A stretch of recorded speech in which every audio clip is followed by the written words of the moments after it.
పారిజాతం చెట్టు కథ. ఒకసారి స్వర్గంలో ఇంద్రుని తోటలో ఒక అద్భుతమైన చెట్టు ఉండేది. ఆ చెట్టే పారిజాతం చెట్టు.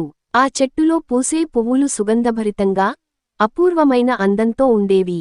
ఆ పువ్వులు స్వర్గంలోని దేవతలు మాత్రమే వాడగలిగేవి. ఒక రోజు శ్రీకృష్ణుడు స్వర్గానికి వెళ్లి ఆ పారిజాతం పువ్వును చూశాడు. ఆయన భార్య సత్యభామకి అది నచ్చింది. ఆమె, ఈ చెట్టును నా తోటలో నాటాలి అని కోరింది. అప్పుడు ఇంద్రుడు, ఇది స్వర్గానికి చెందింది, భూమికి తీసుకెళ్లడం సాధ్యం కాదు అని అన్నాడు. కాని సత్యభామ పట్టుదలగా కోరడంతో శ్రీకృష్ణుడు ఇంద్రునితో యుద్ధం చేసి పారిజాతం చెట్టును భూమికి తీసుకొచ్చాడు. శ్రీకృష్ణుడు ఆ చెట్టును సత్యభామ తోటలో నాటించాడు. అయితే మరో భార్య రుక్మిణి చాలా వినయంగా ఉండేది.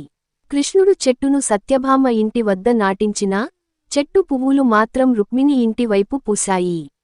దాంతో సత్యభామకి పాఠం తెలిసింది, గర్వం కన్నా వినయం, ప్రేమ మిన్న అని. అప్పటినుంచి పారిజాతం పువ్వును దేవతల పువ్వు గా, ప్రేమ, వినయం సూచకం గా భావిస్తారు.